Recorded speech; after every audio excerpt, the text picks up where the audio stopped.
Hello everyone, welcome to Khadayat education. बच्चों, आज की वीडियो में हम पढ़ेंगे क्लास 10th हिंदी क्षितिज काव्य खंड के अंतर्गत पाठ 5 उत्साह और अट नहीं रही है। इन दोनों कविताओं को लिखा है सूर्यकांत त्रिपाठी निराला ने। निराला जी का जीवन परिचय हम प्रीवियस की वीडियो में डिटेल पूर्वक पढ़ा चुके हैं। आप लोगों ने वीडियो नहीं देखी है तो ज़रूर देख लीजिए। नीचे डिस्क्रिप्शन बॉक्स में सभी वीडियोज की लिंक दी हुई है। बच्चों, उत्साह और अट नहीं रही है निराला जी की दो अलग अलग रचनाएं हैं। सबसे पहले पढ़ेंगे हम उत्साह। उत्साह कवि का आह्वान गीत है। आह्वान का अर्थ होता है बच्चों किसी को बुलाना। इस कविता के माध्यम से कवि जोश, उत्साह और क्रांति के प्रतीक बादलों को संबोधित करते हुए कहते हैं, बादल गरजो, हे बादलों तुम गरजते हुए आओ और इस संसार में हताश निराश लोगों के मन में आशा की किरण जगा दो। घेर घेर घोर गगन धाराधर ओ, धाराधर का अर्थ होता है बच्चों बादल। कवि कह रहे हैं, ओ बादलों तुम उमड़ घुमड़ कर भयंकर गर्जना के साथ पूरे आसमान को घेर लो। ललित ललित काले घुंघराले, सुंदर सुंदर बादलों तुम्हारा स्वरूप छोटे बच्चों के काले काले घुंघराले बालों के समान है। बच्चों, यहाँ पर मानवीकरण अलंकार का प्रयोग किया गया है। यहाँ पर बादलों को छोटे बच्चों की तरह बताया है। आप लोगों ने देखा होगा छोटे छोटे बच्चों के बाल घुंघराले अर्थात करली करली होते हैं। ऐसे ही आसमान में बादल भी घुंघराले घुंघराले नजर आते हैं। बाल कल्पना के से पाले, तुम बालकों यानी कि बच्चों की कल्पना के समान कोमल हो। विद्युत छवि उर्मे, तुमने अपने हृदय में बिजली की आभा को धारण करके रखा है। कवि नवजीवन वाले, तुम उस कवि के समान हो जो नई नई रचनाएं करके पूरे संसार को प्रेरणा देता हुआ नवजीवन का संचार करता है। वज्र छिपा नूतन कविता, हे बादलों तुम कठोर वज्र को अपने अंदर छिपाकर नई स्फूर्ति और नया जीवन डालने के लिए मूसलाधार बारिश करके नई कविता की रचना कर दो। फिर भर दो बादल गरजो, हे बादलों गरजो और इस संसार को खुशियों से फिर भर दो। बच्चों, कहने का आशय यह है कि आज़ादी से पहले भारत की दशा अत्यंत दयनीय थी। अंग्रेज तो अत्याचार करते ही रहते थे, लेकिन जमींदार और पूंजीपति भी किसानों का शोषण करने से पीछे नहीं हटते थे। इसलिए कवि ने इस कविता के माध्यम से बादलों को संबोधित किया है कि वे अपनी गर्जना से दीनहीन, शोषित, निरुत्साहित लोगों के मन में उत्साह और क्रांति का संचार कर दे, जिससे फिर कोई भी उनके शोषण का साहस न कर सके। बच्चों, अब देखते हैं इन पंक्तियों का में काव्य सौंदर्य। यहाँ पर देखिए, घेर घेर घोर गगन धाराधर ओ, ललित ललित काले घुंघराले। तो यहाँ पर घो घो वर्ण की बार बार आवृत्ति हो रही है। ऐसे धो धो की हो रही है, गो गो की हो रही है, लो लो की हो रही है। तो जहाँ पर एक ही वर्ण की आवृत्ति बार बार होती है वहाँ अनुप्रास अलंकार होता है। साथ ही घेर घेर और ललित ललित में पुनरुक्ति प्रकाश अलंकार है, जहाँ पर दो शब्द एक साथ आते हैं और उनका अर्थ भी समान होता है, वहाँ पुनरुक्ति प्रकाश अलंकार होता है। साथ ही बच्चों, इन पंक्तियों में तत्सम शब्दों का भी प्रयोग किया गया है। जैसे नूतन, यह एक तत्सम शब्द है और इसका तद्भव होता है नया। अब पढ़ते हैं बच्चों इन पंक्तियों की व्याख्या। उत्साह कवि का आह्वान गीत है। इस कविता के माध्यम से कवि जोश, उत्साह और क्रांति के प्रतीक बादलों को संबोधित करते हुए कहते हैं कि हे बादल तुम गरजते हुए आओ और इस संसार में हताश और निराश लोगों के मन में आशा की किरण जगा दो। ओ बादलों, उमड़ घुमड़ कर भयंकर गर्जना के साथ पूरे आसमान को घेर लो।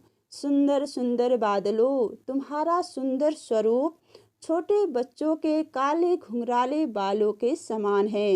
हे बादलों, तुम बच्चों की कल्पना के समान कोमल हो। तुमने अपने हृदय में बिजली की आभा को धारण करके रखा है।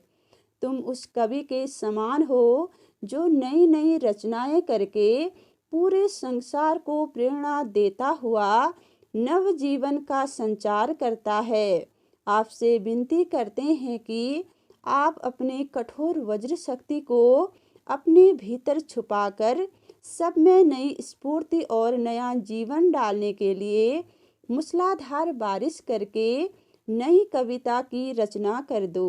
हे बादल, खूब गरजो और सबके जीवन को खुशियों से फिर भर दो। आशय यह है कि कवि बादलों का आह्वान करता हुआ कहता है कि वे अपनी गर्जना से दीनहीन, शोषित और निरुत्साहित लोगों में उत्साह का संचार कर दे, जिससे फिर कोई भी उनके शोषण का साहस न कर सके। बच्चों, अब पढ़ते हैं उत्साह कविता की अगली पंक्तियाँ। इन पंक्तियों के माध्यम से कवि आसमान में बादलों के छाने से पूर्व की दशा का वर्णन करते हुए कहता है। विकल विकल उन्मन थे उन्मन, विश्व के निधा के सकल जन।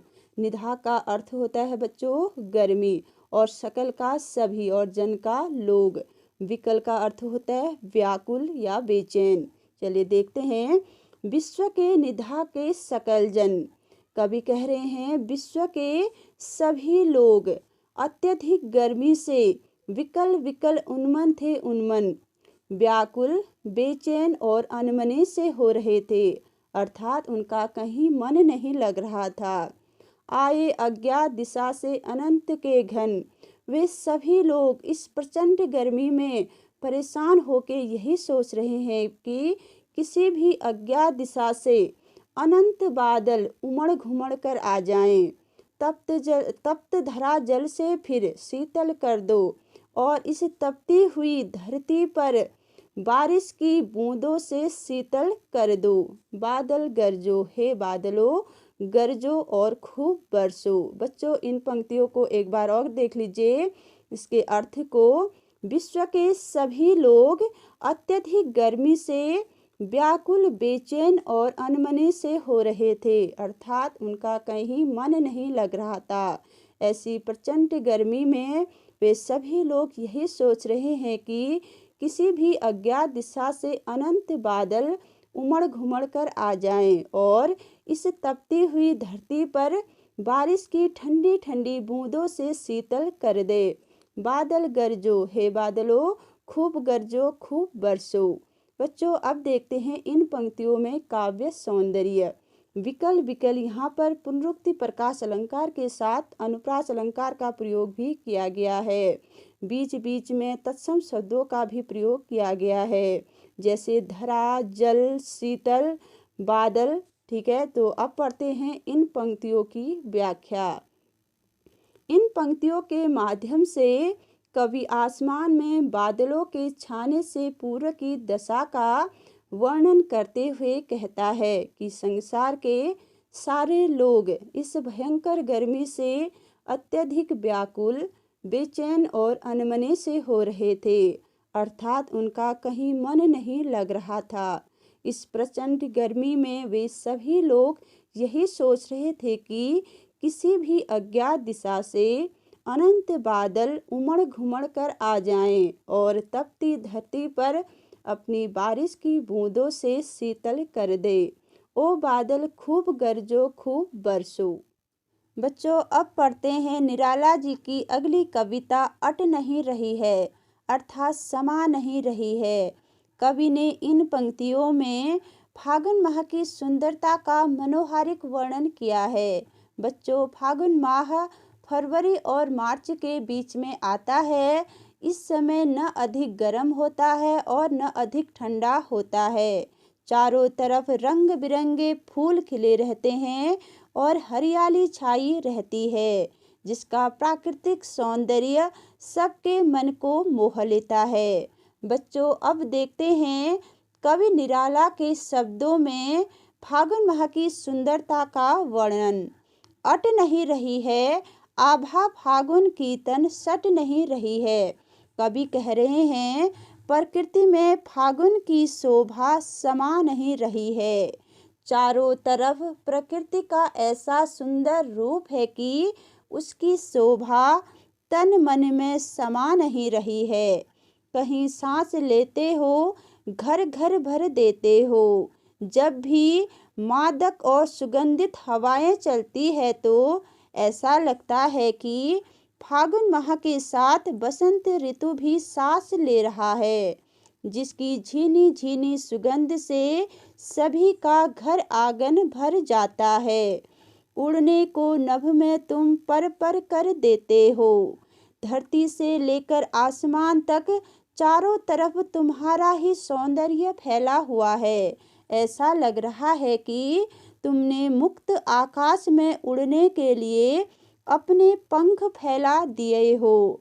आँख हटाता हूँ तो हट नहीं रही है। तुम्हारे अद्भुत सौंदर्य को देखकर एक पल के लिए नज़र हटाना चाहता हूँ तो हट नहीं रही है। अर्थात मैं चाहकर भी तुम्हारे सौंदर्य से नज़र नहीं हटा पा रहा हूँ। पत्तों से लदी डाल कहीं हरी कहीं लाल, वृक्षों की डालियाँ नए नए पत्तों से भर गई है। उनका रंग कहीं हरा है तो कहीं लाल है। कहीं पड़ी है उर्मे मंद गंध पुष्पमाल। कहीं कहीं पर तो पूरे वृक्ष फूलों से भर गए हैं, जिसे देखकर ऐसा लगता है कि तुमने अपने गले में मादक गंध वाली फूलों की माला को धारण करके रखा है। पाट पाट शोभा श्री, जगह जगह तुम्हारी सुंदरता इतनी शोभायमान है कि वह संपूर्ण प्रकृति में भी नहीं समा पा रही है। बच्चों, अब देखते हैं इन पंक्तियों की व्याख्या। कवि फागुन के महीने की सुंदरता का वर्णन करते हुए कहता है कि प्रकृति में फागुन की सुंदरता समा नहीं रही है। चारों तरफ प्रकृति का ऐसा सुंदर और मनोहारिक रूप है कि उसकी शोभा तन मन में समा नहीं रही है। जब भी सुगंधित मादक हवाएं चलती है तो ऐसा लगता है कि फागुन महीने के साथ ऋतुराज बसंत भी सांस ले रहा है, जिसकी झीनी झीनी सुगंध से सभी का घर आंगन भर जाता है। धरती से लेकर आकाश तक सब जगह तुम्हारा ही सौंदर्य व्याप्त है। लगता है तुमने मुक्त आकाश में उड़ने के लिए अपने पंख खोल दिए हैं। तुम्हारा अद्भुत सौंदर्य को देखकर कुछ समय के लिए नज़र हटाना चाहता हूँ तो हट नहीं रही है। अर्थात मैं चाहकर भी तुम्हारी ओर से एक पल के लिए भी दृष्टि हटा नहीं पाता हूँ। वृक्षों की डालियाँ नूतन पत्तों से लद गई है। उनका रंग कहीं हरा है तो कहीं लाल है। कहीं कहीं वृक्ष सुगंधित पुष्पों से लद गए हैं, जिसे देखकर ऐसा लगता है कि तुम्हारे गले में मादक गंध वाली फूलों की माला पड़ी हुई है। हे फागुन, जगह जगह तुम्हारी शोभा इतनी सुंदर है कि वह संपूर्ण पृथ्वी में भी नहीं समा पा रही है। बच्चों, कैसी लगी यह वीडियो? पसंद आए तो लाइक कीजिए, शेयर कीजिए और सब्सक्राइब करना मत भूलिए। अगर आपको कोई डाउट है तो आप कमेंट बॉक्स में ज़रूर लिखिए। मैं पूरी कोशिश करूंगी कि आपके हर डाउट क्लियर हो सके। तो मिलते हैं अगली वीडियो में। Thank you.